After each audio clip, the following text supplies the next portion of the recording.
ਸਾਡੇ ਸ਼ਹਿਰ ਲੈਲਪੁਰ ਦੇ ਨਿਆਣਿਆਂ ਦੇ ਮੁਸਤਕਬਲ ਦੇ ਨਾਲ ਖੇਲਣ ਵਾਲਿਆਂ ਦਾ ਕੀ ਬਣਿਆ। 9ਵੀਂ ਕਲਾਸ ਦੇ ਜਿਹੜੇ ਪਰਚੇ ਲੀਕ ਹੋਏ ਸੀ ਬੁੱਧ ਵਾਲੇ ਦਿਨ, ਉਸ ਕੇਸ ਦਾ ਕੀ ਮੰਤਕੀ ਅੰਜਾਮ ਹਲੇ ਤੱਕ ਹੋਇਆ। ਤਾਜ਼ਾ ਤਰੀਨ ਸੂਰਤ ਹਾਲ ਲੈ ਕੇ ਤੁਹਾਡੇ ਸਾਹਮਣੇ ਹਾਜ਼ਰ ਹੋ ਗਿਆ। ਸਭ ਤੋਂ ਪਹਿਲੇ ਤਾਂ ਉਸ ਮੁਕੱਦਮੇ ਦੀ ਗੱਲ ਕਰਦੇ ਹਾਂ ਕਿ ਜਿਹੜਾ ਮੁਕੱਦਮਾ ਥਾਣਾ ਏਅਰਪੋਰਟ ਦੇ ਵਿੱਚ ਦਰਜ ਹੋਇਆ ਵਾ, ਉਹ ਕੰਟਰੋਲਰ ਇਮਤਿਹਾਨ ਜਾਫਰ ਹੁਸੈਨ ਦੀ ਮਦਈਅਤ ਦੇ ਵਿੱਚ ਦਰਜ ਹੋਇਆ ਵਾ। ਉਹ ਸਾਫ਼ ਫਰਮਾਉਂਦੇ ਨੇ ਕਿ ਮੈਨੂੰ ਇਸ ਨੰਬਰ ਦੇ ਉੱਪਰੋਂ ਇੱਕ WhatsApp ਮਸੂਲ ਹੋਇਆ, ਉਹਦੇ ਅੰਦਰ ਕੋਈ ਕਿਸੇ ਕਿਸਮ ਦਾ ਜ਼ਿਕਰ ਨਹੀਂ ਆਇਆ ਕਿਹੜਾ ਪਰਚਾ ਆਇਆ, ਕੀ ਹੋਇਆ ਕੀ ਨਹੀਂ। WhatsApp ਮਸੂਲ ਹੋਇਆ, ਲਿਹਾਜ਼ਾ ਇਸ WhatsApp ਦੇ ਖਿਲਾਫ ਕਾਨੂੰਨੀ ਕਾਰਵਾਈ ਅਮਲ 'ਚ ਲਿਆਂਦੀ ਜਾਵੇ, ਯਾਨੀ ਕਿ ਮਿੱਟੀ ਪਾਓ। ਤੁਸੀਂ ਅਕਸਰ ਮਿਸਾਲ ਸੁਣੀ ਹੋਣੀ ਆ, ਗੋਂਗਲੂਆਂ ਤੋਂ ਮਿੱਟੀ ਝਾੜਨਾ। ਗੋਂਗਲੂਆਂ ਤੋਂ ਮਿੱਟੀ ਝਾੜ ਕੇ ਇੱਕ FIR ਦੇ ਕੇ ਤਾਂ ਕਿ ਸਾਰੇ ਉੱਪਰ ਵਾਲੇ ਅਫਸਰਾਂ ਨੂੰ ਦੱਸਿਆ ਜਾਵੇ ਕਿ ਅਸੀਂ ਮੁਕੱਦਮਾ ਦਰਜ ਕਰਵਾ ਦਿੱਤਾ ਵਾ। ਉਹ ਭਾਈ ਸਾਹਿਬ, ਮੁਕੱਦਮਾ ਦਰਜ ਹੋਣਾ ਚਾਹੀਦਾ ਸੀ ਕੰਟਰੋਲਰ ਇਮਤਿਹਾਨ ਦੇ ਉੱਪਰ ਕਿ ਭਾਈ ਤੇਰੀ ਜ਼ਿੰਮੇਵਾਰੀ ਸੀਗੀ ਕਿ ਤੂੰ ਇਹਦੀਆਂ ਸਾਰੀਆਂ ਚੀਜ਼ਾਂ ਨੂੰ ਕੰਟਰੋਲ ਕਰਨਾ।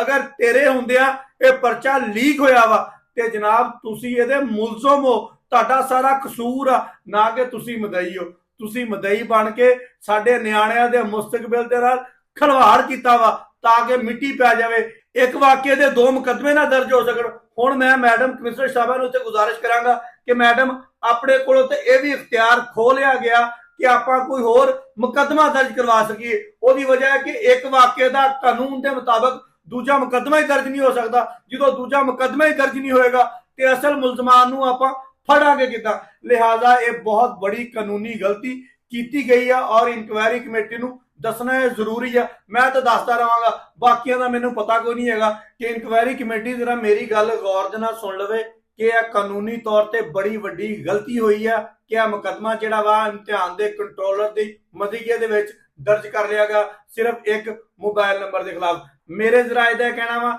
ਕਿ ਕਮੇਟੀ ਨੇ ਕਾਫੀ ਹੱਦ ਤੱਕ ਕੰਮ ਕਰ ਲਿਆ ਵਾ, ਲੇਕਿਨ ਦੀ ਗੱਲ ਆ ਕੇ ਫਸ ਗਈ। ਲੇਕਿਨ ਕਿ ਕਿਸੇ ਵੀ ਨਤੀਜੇ ਤੇ ਹਲੇ ਤੱਕ ਨਹੀਂ ਪਹੁੰਚ ਸਕੇ। ਬੁੱਧ ਗਿਆ, ਜੁਮੇਰਾਤ ਗਿਆ, ਜੁਮਾ ਗਿਆ, ਹਫਤਾ ਆ ਗਿਆ, ਲੇਕਿਨ ਹਲੇ ਤੱਕ 0/0 ਆ। ਉਹ ਮੋਬਾਈਲ ਨੰਬਰ ਵੀ ਬਰਾਮਦ ਹੋ ਗਿਆ ਜਿਹੜੇ ਮੋਬਾਈਲਾਂ ਦੇ ਉੱਪਰੋਂ ਪੈਸੇ ਟ੍ਰਾਂਸਫਰ ਹੋਇਆ, ਜਿਹੜੀ ਅਕੈਡਮੀ ਨੂੰ ਪਰਚਾ ਗਿਆ ਵਾ। ਸਾਡੇ ਜ਼ਰਾਏ ਦੇ ਮੁਤਾਬਕ ਤਫਤੀਸ਼ ਦੇ ਵਿੱਚ 4 ਤੋਂ 5 ਅਕੈਡਮੀਆਂ ਹੋਰ ਸਾਹਮਣੇ ਆਈਆਂ ਵਾ ਜਿਨ੍ਹਾਂ ਨੂੰ ਇਹ ਪਰਚਾ ਸਰਕੂਲੇਟ ਹੋਇਆ। ਤਫਤੀਸ਼ ਦਾ ਦਾਇਰਾਕਾਰ ਵਧਾਇਆ ਜਾ ਰਿਹਾ ਵਾ, ਲੇਕਿਨ ਮਸਲੇ ਦਾ ਹੱਲ ਇਸ ਤਰ੍ਹਾਂ ਨਹੀਂ ਹੋਣਾ। ਸਭ ਤੋਂ ਪਹਿਲੇ ਉਹ 4 ਤੇ 5 ਜਿਹੜੀਆਂ ਅਕੈਡਮੀਆਂ ਵਾ ਉਹਨਾਂ ਦੇ ਮਾਲਕਾਂ ਨੂੰ ਫੜ ਲਿਆ ਜਾਵੇ, ਉਹਨਾਂ ਦੇ ਮਾਲਕਾਂ ਨੂੰ ਤਫਤੀਸ਼ ਕੀਤੀ ਜਾਵੇ ਤੇ ਦੁੱਧ ਦਾ ਦੁੱਧ, ਪਾਣੀ ਦਾ ਪਾਣੀ ਸਾਹਮਣੇ ਆ ਜਾਏਗਾ। ਇੱਕ ਮਾਲਕ ਦਾ ਤਾਂ ਅਸੀਂ ਬਾਰਹਾ ਦੱਸ ਚੁੱਕੇ ਹਾਂ ਕਿ ਇਹ ਮਾਲਕ ਸਾਹਿਬ ਬੋਰਡ ਦੇ ਮੁਲਾਜ਼ਮ ਵੀ ਨੇ, ਅਕੈਡਮੀ ਵੀ ਬਣਾਈ ਹੋਈ ਆ। ਜਿਹੜਾ ਬੰਦਾ ਬੋਰਡ ਦਾ ਮਾਲਕ ਆ, ਅਕੈਡਮੀ ਬਣਾ ਕੇ ਬੈਠਾ ਹੋਇਆ ਵਾ ਔਰ ਉਹਨੂੰ ਪਰਚੇ ਦਾ ਪਤਾ ਵੀ ਲੱਗ ਗਿਆ ਵਾ, ਉਹਨੇ ਅਗਰ ਅਫਸਰਾਨੇ ਬਾਲਾ ਨੂੰ ਨਹੀਂ ਦੱਸਿਆ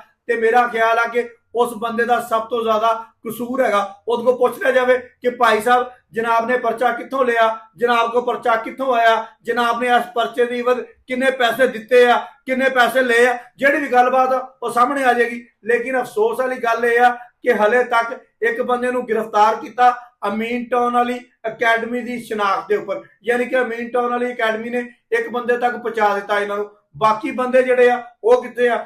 ਹਲੇ ਤੱਕ ਇਨਕੁਆਇਰੀ ਕਮੇਟੀ ਅਗਰ ਅਸਲ ਮੁਲਜ਼ਮਾਨ ਤੱਕ ਨਹੀਂ ਪਹੁੰਚ ਸਕੀ ਤੇ ਮੈਂ ਪਹਿਲੇ ਦਿਨ ਕਿਹਾ ਸੀਗਾ ਕਿ ਇਨਕੁਆਇਰੀ ਕਮੇਟੀ ਦੇ ਵਿੱਚ ਬੰਦੇ ਬਦਲ ਕੇ ਵੇਖ ਲਓ, ਸ਼ਾਇਦ ਮਸਲੇ ਦਾ ਹੱਲ ਹੋ ਜਾਵੇ। ਮੈਂ ਉਹਨਾਂ ਬੰਦਿਆਂ ਦੇ ਨਾਮ ਵੀ ਦੱਸੇ ਸੀ ਜਿਹੜੇ ਬੰਦੇ ਜਲਦੀ ਤੋਂ ਜਲਦੀ ਇਸ ਸਾਰੀ ਸੂਰਤ ਹਾਲ ਤੇ ਕੰਮ ਕਰਕੇ ਅਸਲ ਮੁਲਜ਼ਮਾਨ ਤੱਕ ਪਹੁੰਚ ਸਕਦੇ ਆ। ਲੇਕਿਨ ਸਾਡੇ ਜ਼ਰਾਏ ਦਾ ਕਹਿਣਾ ਵਾ ਕਿ ਹੁਣ ਇਹ ਮਾਮਲਾ ਜਿਹੜਾ ਵਾ ਸ਼ਾਇਦ ਕਿਸੇ ਹੋਰ ਏਜੰਸੀ ਦੇ ਸਪੁਰਦ ਕਰ ਦਿੱਤਾ ਜਾਵੇ ਕਿ ਸਾਡੇ ਵਾਸਤਾ ਰੋਕ ਨਹੀਂ ਰਹਿ ਗਿਆ।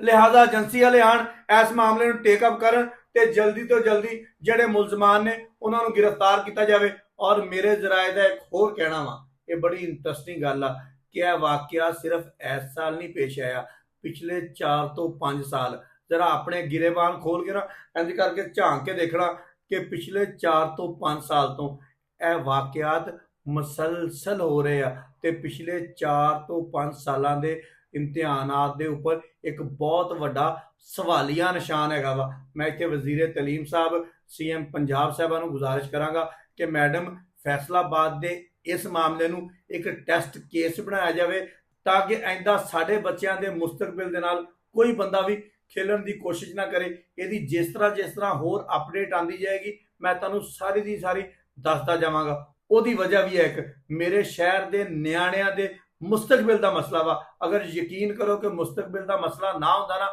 ਤੇ ਮੈਂ ਇੱਕ ਵਲੌਗ ਕਰਦਾ, ਜਿਸ ਤਰ੍ਹਾਂ ਸਾਰੇ ਵਲੌਗ ਹੋਏ ਆ ਕਿ ਭਾਈ ਪਰਚੇ ਲੀਕ ਹੋ ਗਏ ਆ, ਪਰਚੇ ਲੀਕ ਹੋਣ ਤੋਂ ਬਾਅਦ ਕੈਂਸਲ ਹੋ ਗਏ ਆ, ਦੁਬਾਰਾ ਇਹ ਤਰੀਕਾ ਆ ਗਈਆਂ, ਕੰਮ ਹੋ ਗਿਆ। ਬਿਲਕੁਲ ਇਸ ਕੇਸ ਨੂੰ ਮੈਂ ਉਨੀ ਦੇਰ ਤੱਕ ਨਹੀਂ ਛੱਡਾਂਗਾ ਜਿੰਨੀ ਦੇਰ ਤੱਕ ਅਸਲ ਮੁਲਜ਼ਮਾਨ ਜਿਹੜੇ ਜਿਹੜੇ ਬੰਦਿਆਂ ਦਾ ਬੋਰਡ ਦੇ ਦਫ਼ਤਰੋਂ ਕਸੂਰ ਆ, ਜਿਹੜੇ ਜਿਹੜੇ ਅਕੈਡਮੀ ਵਾਲੇ ਦੇ ਵਿੱਚ ਮੁਲਵਸ ਆ, ਜਿਹੜੇ ਜਿਹੜੇ ਹੋਰ ਬੰਦੇ ਦੇ ਵਿੱਚ ਮੁਲਵਸ ਆ, ਜਿੰਨੀ ਦੇਰ ਤੱਕ ਉਹ ਬੰਦੇ ਕਾਨੂੰਨ ਦੇ ਕਟਹਿਰੇ 'ਚ ਨਹੀਂ ਆ ਜਾਂਦੇ, ਉਹਨਾਂ ਨੂੰ ਪ੍ਰੋਪਰ ਸਜ਼ਾ ਨਹੀਂ ਮਿਲ ਜਾਂਦੀ, ਉਨੀ ਦੇਰ ਤੱਕ ਇਸ ਕੇਸ ਨੂੰ ਬੇਸ਼ੱਕ ਸਾਰਾ ਫੈਸਲਾਬਾਦ ਛੱਡ ਦੇਵੇ, ਲੇਕਿਨ ਮੈਂ ਨਹੀਂ ਛੱਡਾਂਗਾ।